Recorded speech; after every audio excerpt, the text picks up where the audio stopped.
en oui, 98, j'avais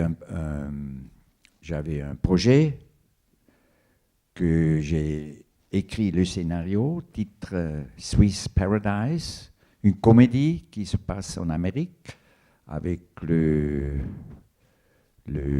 l'acteur, avec le personnage de Mark Spotman, le faiseur de Suisse, Valo Luand. oui, qui hérite un hôtel. Après 20 ans, il est déjà... J'ai oublié de vous dire, Monsieur Lissier est quand même le réalisateur ouais. qui a attiré le plus de monde, de spectateurs de toute l'histoire du cinéma suisse, avec Die Schweizermacher, les faiseurs de Suisse en 1978. Je crois que ça n'a jamais été inégalé, quoi. Non, je veux dire, c'est... plus voilà. qu'1 million de spectateurs en Suisse. Voilà. Oui. Alors, j'ai écrit un scénario. J'ai écrit une histoire, un scénario sur ce fait que Bodmer va voir qu'est-ce qu'il a. Oui, il hérite un hôtel.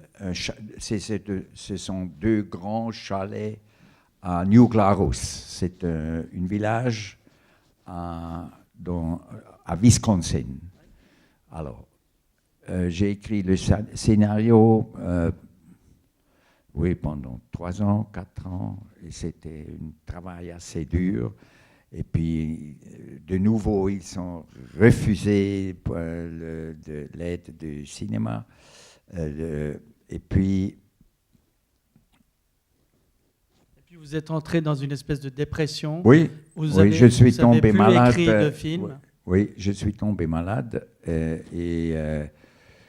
Quand j'ai guéri, fin septembre 98, après 6 mois, j'étais vraiment malade pour 6 mois, 3 mois dans la clinique, dans une clinique à Zurich. Et puis, après, je me dis, je ne vais plus jamais écrire un scénario pour un film de fiction. Alors, j'ai commencé à faire des documentaires, des films de documentaires. J'ai fait 7 films de documentaires. Et puis, en 2006, j'ai fait la connaissance de Dominique Pernet, mon scénariste, il est aussi écrivain. Il a écrit 3 romans. Comment on dit romane? Oui, romans, c'est très bien. Et il a écrit la série de Hunkler comme scénariste, et puis de Bestatter. Et j'ai écrit un exposé avec le titre Die letzte Pointe. Donc c'est vous qui avez proposé le thème? Oui, j'avais le plot déjà, même la personnage principal et la famille. Et puis on a commencé on a tout de suite trouvé entre nous confidence, une entente. Oui, et on a commencé à écrire d'abord, comme c'est toujours la même chose. On commence avec un exposé, puis on écrit un treatment. Ça veut dire on commence avec 5 pages, et puis avec 30 pages, et à la fin, le scénario avec les dialogues et tous. Et on a présenté on a trouvé un producteur, on a présenté le projet à Berne et à Zurich, et en 2009, alors on a refusé. Ça a été refusé? Oui, 2 fois. En 2009, ils ont 2 fois refusé le scénario. Alors, on a mis le scénario dans le frigo. On a commencé à écrire un autre scénario que Dominique a eu, un plot, une comédie noire. Et puis là, on est non plus arrivé. A été refusé. Oui. Mais alors, quand est-ce que vous avez commencé à tourner le film, vraiment, le tournage? Alors, on a repris le scénario parce qu'il y avait un producteur qui s'intéressait. Et puis, on a réécrire jusqu'à 2014. 2014. Là, on a eu une version. J'ai fait le casting avec il y a Monica les Gubser, acteurs. cette actrice formidable. Oui, Que je oui, trouve Monica formidable. Gubser, oui. Et puis, j'ai été obligé de nouveau de changer le producteur. Et puis, de nouveau, on a présenté le scénario. De nouveau, ils sont refusés. Alors, à la fin, en 2016, on a commencé le film. on a tourné le film. Voilà. Et il est sorti le novembre passé dans la Suisse alémanique. Oui. Et le film, donc le film que vous avez tourné, est-ce qu'il ressemble au film que vous avez imaginé? Oui, absolument, je dois dire. Les acteurs, pour moi, ils sont parfaits. Il y a cette actrice formidable, Monica Gubser. Elle, vous n'avez pas écrit pour elle, vous l'avez rencontrée dans un casting. Oui, oui, je la connais, mais pas personnellement. Quand j'ai fait le casting en décembre 2014, je fais la connaissance et j'ai fait le casting et ça, c'était parfait. Alors, Elle est venue ici, hein. Elle est venue ici il y a 3 semaines oui. Pour présenter ce film aussi. Elle a dit qu'avec vous, c'était un plaisir de tourner, Merci. mais que c'était quand même assez éprouvant. Ça commençait tôt le matin et ça finissait tard le soir et que vous vous mêlez de tout. C'est-à-dire, vous êtes un peu partout. Oui, c'est mon travail comme metteur en scène. Je suis le capitaine du bateau, je prends la première décision et je prends la dernière décision, c'est comme ça. Mais elle, comme elle a collaboré, comme elle a su, le texte toujours présent, et depuis du matin jusqu'à la soir, toujours vraiment comme une jeune femme, incroyable, avec 86 ans. On peut tous programmer, on peut prendre un plan pour la vie, mais pas pour le mort. Il arrive dans un moment où on accède, comment on dit, erwarten. On attend, on se prépare. Oui. J'avais l'expérience personnellement parce que mon père est décédé comme ça. Ça veut dire dans un moment où il n'y a pas... il était... Ça n'arrivait pas comme ça par surprise. Ouais, oui, d'une seconde à une autre. Alors, on ne sait pas... pardon? Voilà. On ne sait pas quand on décède, quand on meurt. On ne sait pas quand et comment. Et moi, je trouve que c'est bien. Ça veut dire qu'on doit se concentrer avec toute l'énergie qu'on a sur la vie. Et comment je peux dire? Il me manque des mots. C'est très difficile. Parce que ce que vous demandez, ce que vous posez comme problème, c'est on peut seulement répondre philosophiquement. Ah non, absolument pas. Rien à faire. Non. Elle est née à Meilen, au lac de Zurich. Oui. Et puis, elle a travaillé comme actrice quand elle est très jeune à Bâle. Et puis, elle était mariée et elle a se décidé de prendre la responsabilité pour sa famille. Elle a 3 fils et avec le mari, ils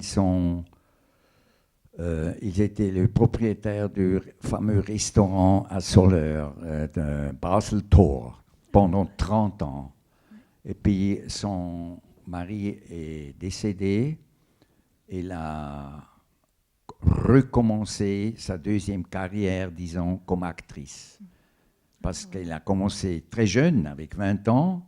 Elle avait une carrière très courte, jusqu'à 25 ans. Puis après, c'était la famille qui a pris la priorité. Et puis, avec 55 ans, elle a recommencé de jouer au théâtre d'abord, et puis dans les films. Mais presque toujours dans des petits rôles, sauf du Herbstzeitlosen, là, elle est un peu plus présente.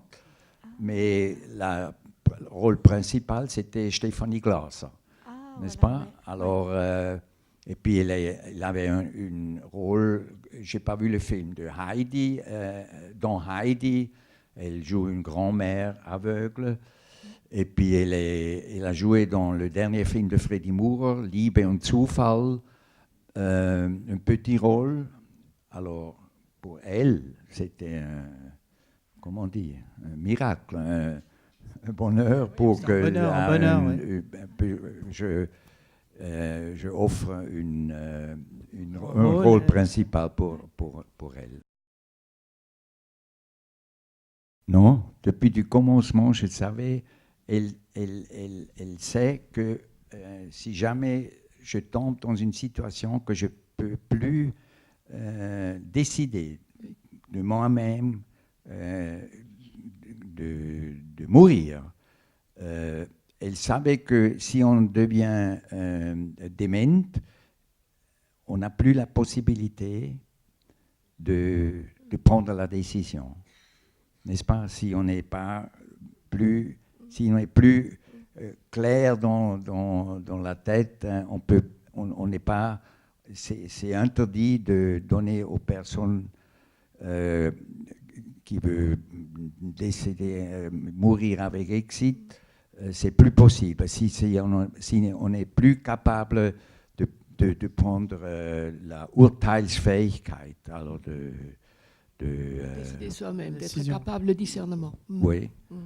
Alors, elle sait ça, et elle a déjà pris la décision après sa 90 l'anniversaire de quitter le monde, alors de mourir. Ça, c'était... elle ne voulait pas rater le moment où c'est plus possible. Elle ne voulait pas rater le moment où c'est encore possible de prendre la décision. Cette histoire du fauteuil roulant, peut-être vous pouvez en parler 2 minutes. Qu'est-ce qu'il y a? Parce que ce n'est pas un hasard. C'est pas grand-chose à dire, parce qu'on doit avoir, pendant le tournage qui est très, comment on dit, anstrengend. Comment? Astreignant. Oui. Ouais. On doit avoir aussi un peu le plaisir. Vous avez eu un accident après 2 semaines de tournage. Voilà. Oui, j'ai eu un accident après 2 semaines de tournage. Je suis tombé avec mon vélo et puis j'ai cassé là, le bécken. La hanche. C'était très grave. Alors j'étais dû... il y avait une nécessité d'une opération. Et puis, j'ai été pour 2 semaines dans la clinique. Alors, c'était le moment, le jour, après l'accident, le médecin m'a dit qu'est-ce que j'ai. Et dans le même jour, les producteurs sont venus avec mon fils qui a fait la caméra. Ils ont dit, écoute, on continue le film, hein, on n'arrête pas. Parce qu'arrêter le film, das wäre das Ende gewesen. Et puis, Elia, mon fils, a dit, ouais, je vais faire la mise en scène. Alors, comme ça, il a sauvé le film, on peut dire. Et puis, j'ai été 2 semaines dans la clinique et Elia est venu chaque soir Il m'a montré sur les iPad qu'est-ce qu'ils ont tourné le jour avant. Et puis on a discuté le jour, la tournage de demain. Ce que vous alliez garder. Et puis après 2 semaines, je suis retourné au set. Là, vous étiez avec des béquilles et en fauteuil. Non, non, là, seulement les béquilles. Je pourrais déjà marcher. Oui, c'est les chirurgiens qui ont travaillé très bien. Non, ça c'était une blague. La femme qui me pousse, c'est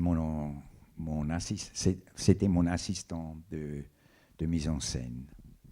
Et puis voilà, c'est tout. Je fais ça dans tous mes films. J'ai toujours un petit rôle. Oui. Quelqu'un a encore une remarque? Une toute dernière? Non? Ben alors, Monsieur Rolf Lissi, merci pour ce film. Merci pour être venu. Merci à vous. Merci.